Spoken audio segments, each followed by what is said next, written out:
Kaixo, Joseba! Kaixo, Joni, atzaldeon. Zer zaude? Ondo, hemen zurekin tartetxo bat hartuta eta zurekin egoteko gogoaz. Jo, Bai. benetan, mila esker etortzeagatik, Ez horregatik, Joni, ez horregatik. Ze gutxio, ez? Ba, Zure gonbidapena onartu baino, eh? Joseba, usubiteko zera, oinaten bizitzea.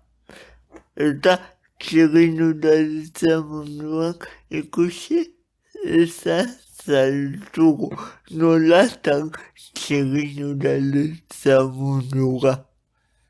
Ba, izan dezu bezala, ni Usurbildarra naiz, Usurbilen jaioa eta Usurbilen bizi izana urte askotan, hogeita 8 urte arte, hain zuzen ere, hogeita 8 urte nitula ja nire txirrindularitza ibilbidea bukatu zen, eta ja pasau nintzen lan mundura, industria mundura, eta bueno, nire emaztea oinatiarra izan da, deba hoiena inguruan aurkitu nuen lana, eta bertara oinatira jungina bizitzera, eta bueno, geroztikan 28 urte eskeroztik, oinatin bizi naiz, 12 urte ja oinatin bizitzen.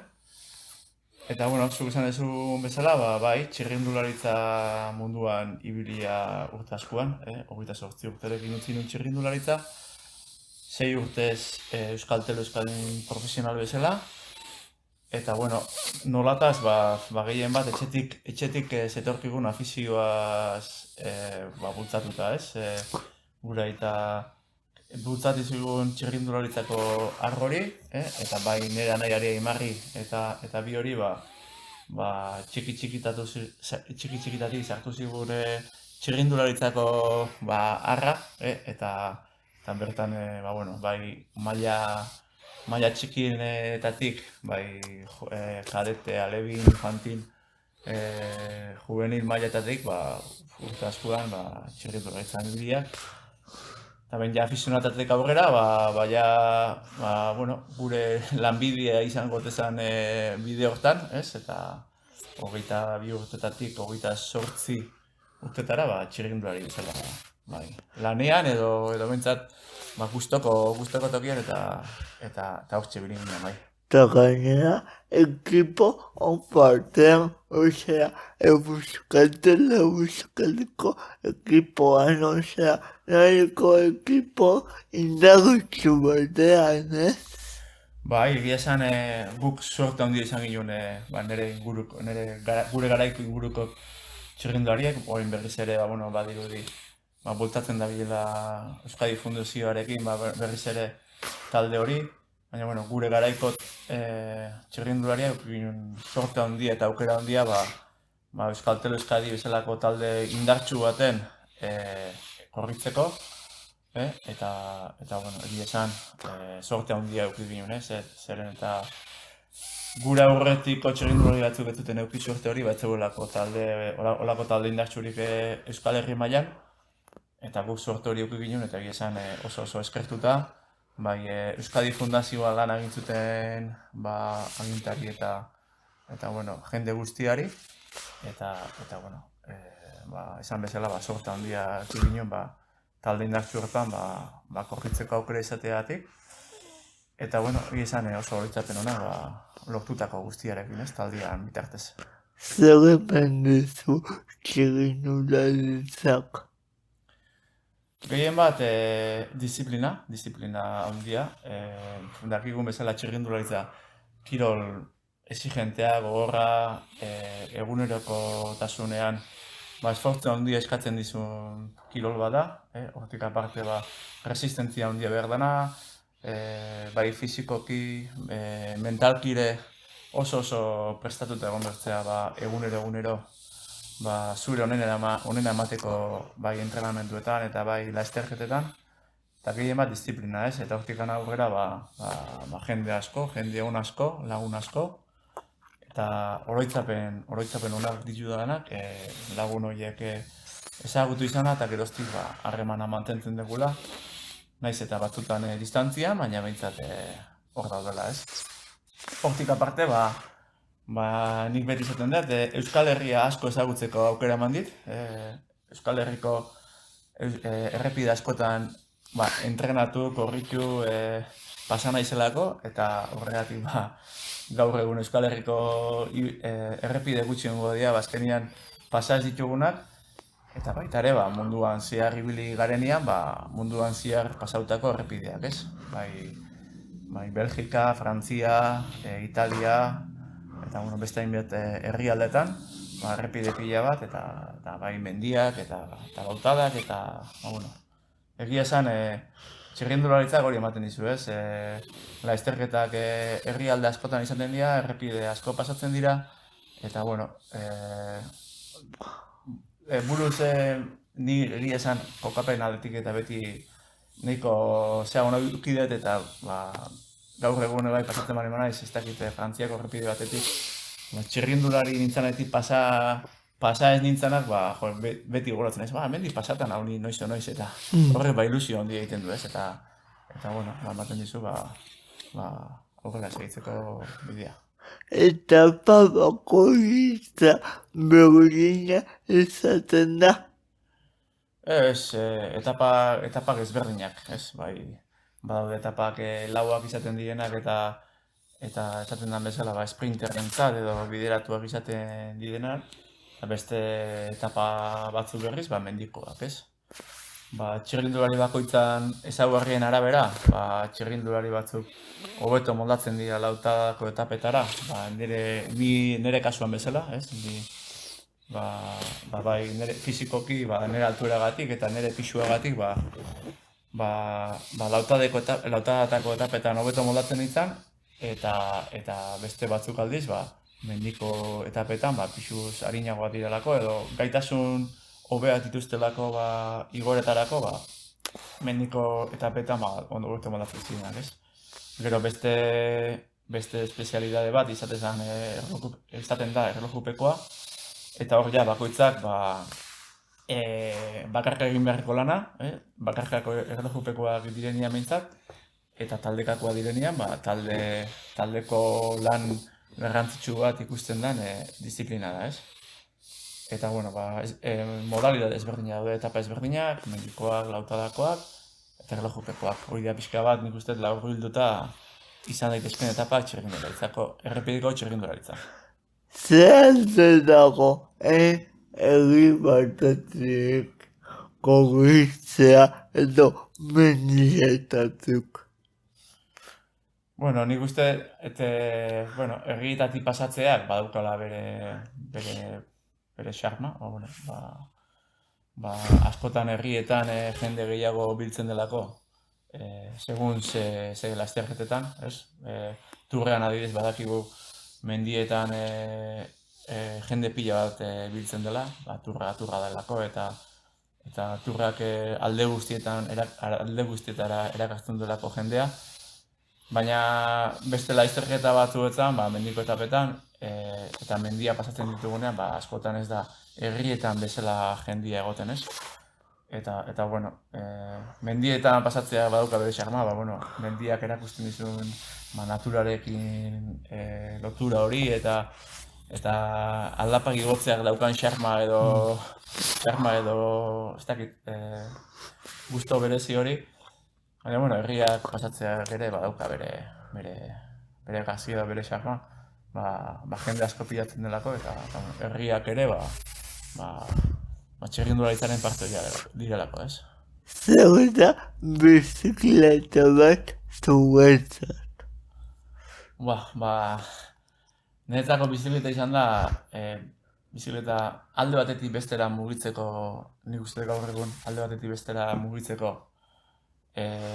tresnarik, nik uste, garbiena, ekologikoena eta osasungarriena dela, ez?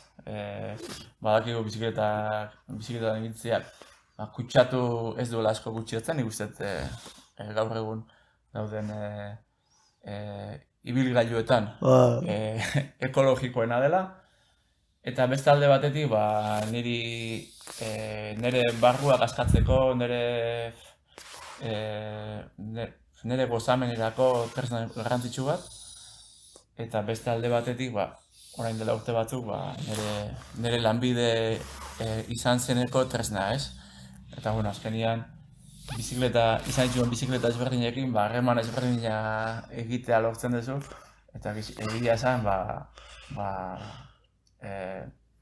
harreman berezia itzen duzu zure bizikletarekin. Azkenean, ez du hitz egiten bizikletak, baina askotan hitz egiten diozu, ordu asko pasatzen dituzulako bere gainean, eta, momentu ona, momentu txarra pasatzen dituzulako, eta beti hor dagoelako, ez? Eta, egia esan, nire bizitzan, instrumentorik garrantzitsuena esango nuke. Momentu gogoak ere paisako zenituen, ez? Nik uste nire kasuan mintzat, momentu gogorrak bizikleta gainean mintzat onak baino gehiago izan direla, ez? Baina, ni beti izan dut, momentu gogor horietatik ikasi detela, gero onak iritsi direnean, gehiago bizitzeko, gehiago estimatzeko, eta balorek gehiago emateko, ez? Momentu hon horiei. Nik uste fizikoki zaparte, momentu gogorrak asko pasatzen dira fizikoki, esfortzuko kirol badelako, eta esfortzu handi egin behar delako, eta sufrimendu maila gorenera iristen garelako txirrinduaren gainean, baina hortaz gain, momentu zailak iristen direnean, nahi gabe edo zu nahi ez da, ez direlako emaitzak iristen edo gauzak ondo ez direlako ateratzen, nik uste mentalki ere momentu gogorrak asko bizitzen direla, ez da horregatik izan delenago, mentalki ere, txirrindularitza dela, mentalki ere, asko indartzen zaituen kirol bat, ez? Nola gaindituko luke txirrindulari batek holako kasu bat, edo zure kasuan adibidez? Nik uste pertsona batean evoluzio egoten dela, ez? Nik uste orain mentalki naizen Joseba, orain dela 16 urte etzela berdina, ez? Nik uste orduan zerbait ahulagoan nintzela, eta askotan igual momentu gogor horiek bizitzean asko sufritzen duela, ez? Baina, nik uste evoluzionatzen jo naizela eta momentu horiek gainditzen jakin izan detela edo ikasi detela, ez? Eta nola, gehien bat ingurukoen babesten, zure buruan gain konfiantza izaten, aurrera jarraitzeko eta lan egin da, azken lehenago edo beranduago gauzak atera egiten diala, azkenean eguneroko lanak ematen duela sari bat, ez? Sari txikiagoa edo handiagoa, baina behintzat eguneroko lan horrek, lan hori garrantzitsua dela, holako momentuak aurrera ateratzeko, eta, eta ezin denean laguntza eskatu eta ingurukoen babesa sentitu, ez? Zergatik erabaki zenuen txirrindularitzako etapari bukaera ematea. Esan bezala, ni 22 urterekin pasanetan profesionaletara, Euskaltero Euskadietara, eta, ja 6. urtea zen niretzako Euskaltero Euskadi taldean, eta, nire emaitzak ez ziren onenak esan dezaket, ez? Azkenean taldean momentu horretan 25 txirrindulari geunden, eta, zeuden emaitza ona lortzen zituztenak, emaitza ez hain onak, eta, ni ere, emaitza ez horien, emaitza on horiek lortzen ez zituenen artean egon, ez? Eta, taldeko zuzendaritzak erabaki zuen momentu horretan nire kontratua ez berritzea, eta, momentuan, pentsatu nezaken, beste talden baten, edo beste talde batera pasatzeko aukera hori aztertzea, baina, ikusita nire bibidea nola joan zen, erabaki nuen ja gura zela niretzako azken urtea, eta, ja momentua zela, txirrindularitza profesionalari amaiera emateko eta ja beste arlo batzuetara pasatzeko, ez? Kasu horretan, nik afizionatu nintzela, ingenieritza teknikoko ikasketak atera nituen, eta nik uste momentu horretan pentsatu nuela ja momentua zela arlo horri ekiteko eta industria munduko lan mundu horretara pasatzera, ez? Eta, erabaki hori hartu nuen. Ez dakit beste talderik lortzeko aukerarik izango nuen edo ez, baliteke ezetz, baina, nire erabaki izan zen 6 urte politiak izan zirela Euskaltelen, eta, oroitzapenarekin geratzea, eta ibilbideari amaiera ematea eta beste arlo horretara kalte egitea, ez? Bai egia da, hasierako momentuak esaten dizutenean ez dituela berrituko zure kontratua, hasierako momentuak ez dira honenak izaten, azkenean oraindik ere fizikoki pentsatzen duzulako, maila eman dezakezula edo ez, eta oraindik gaztea zarelako, baina, gero ora enaiz da motu erabaki hori hartzeagatik, eta hasierako momentu, pixka bat, ez hain honaiek, nik uste denborarekin goxatu egin direla, eta gaur egun, pauso hori ematearen damurik ez daukadala, ez. Zer lotura egingo zenuke ingenieritza eta txirrindularitzaren artean? Eguneroko lana, ez? Azkenean ingenieritzan ere, gaur egun proiektu buru bezala nabil, eta hor suposatzen du, eguneroko jarraipena egitea nire artean dauden proiektueri, eta disiplinatu izatea, ez? Eta nik uste txirrindularitzak hori erakutsi da alde batetik. Gero bestaldetik, taldeko lana, ez? Txirrindularitzan hain ezaguna eta hainbeste aipatzen den taldeko lan hori, saiatu naiz nik gestionatzen ditudan proiektutako lantalde horietara eramaten, ez? Eta aldela denon artean egindako lan batu hori esker emaitza hobeak lortzen direla, txirrindularitzan gertatu izan hori den bezala, eta hori ere ingenieritzako esparru horretara zabaltzen saiatu naiz, ez? Hori da, pixka nik uste daukan lotura, ez? Seba, mila esker etutzeagatik benetan. Ez horregatik, Jenny, esan dizudan bezala, gustora jaso nuen zure kontentea, ezagutzen zintudan noiz edo noiz, lehendikan, eta berriz ere zurekin ekartzea placer bat izan da.